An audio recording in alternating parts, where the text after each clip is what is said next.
Mini பாக்ஸோட அடுத்த version அப்படின்னா இதுதான். இதில் வந்து நீங்கள் நிறைய விஷயம் வந்து போட்டு கொடுக்கலாம். மினி பாக்ஸஸில் வந்து நம்ம நிறைய கலர்ஸ் இன்ட்ரடியூஸ் பண்ணியிருக்கோம். பட் இது வந்து பார்த்தீங்க அப்படின்னா இந்த ஃபஸ்ட்டு இந்த கலர்ஸ் மட்டும் தான் நம்ம இன்ட்ரடியூஸ் பண்ணியிருக்கோம். இந்த டிசைன் தான் இன்ட்ரடியூஸ் பண்ணியிருக்கோம். ஸோ நீங்கள் இது வேணும் அப்படின்னு நினச்சிங்கன்னா என்னோடய வாட்ஸ்அப் கேட்டலாகில் போய் நீங்கள் செக் பண்ணிவிட்டு நீங்கள் ஆர்டர் ப்ளேஸ் பண்ணலாம்.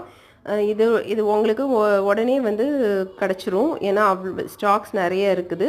அதெல்லாம் உடனே உங்களுக்கு வந்து டிஸ்பேட்ச் பண்ணிடலாம். அது போக இதில் வந்து என்னெல்லாம் வைக்கலாம் அப்படின்றத பாருங்கள். நிறைய பெரிய பாக்ஸு, அதால் நிறைய வைக்கலாம். நான் வந்து 2 ஷார்ப்னர், 2 கீ செயின்ஸ், அதுக்கப்புறம் சாக்லேட்ஸ், இது எல்லாமே போட்டு கூட அதில் இவ்வளோ தான் வந்திருக்கு. நீங்கள் ஏதாவது ஒரு பேபி ஷவர் ஃபங்க்ஷன் வைக்கிறீங்க அப்படின்னா இதில் வளையல், அப்புறம் மஞ்சள் குங்குமம், தாலிக்கயிறு, அப்புறம் சாக்லேட்ஸ், இதெல்லாம் போட்டாலும் நல்ல இதாக இருக்கும். அந்தளவுக்கு இது வந்து ஒர்த்தியான ஒரு இது. நல்ல வெயிட்டும் தாங்கும். அந்த மெட்டீரியலும் பார்த்தீங்க அப்படின்னா அவ்வளோ ஹெவியாக இருக்கும்.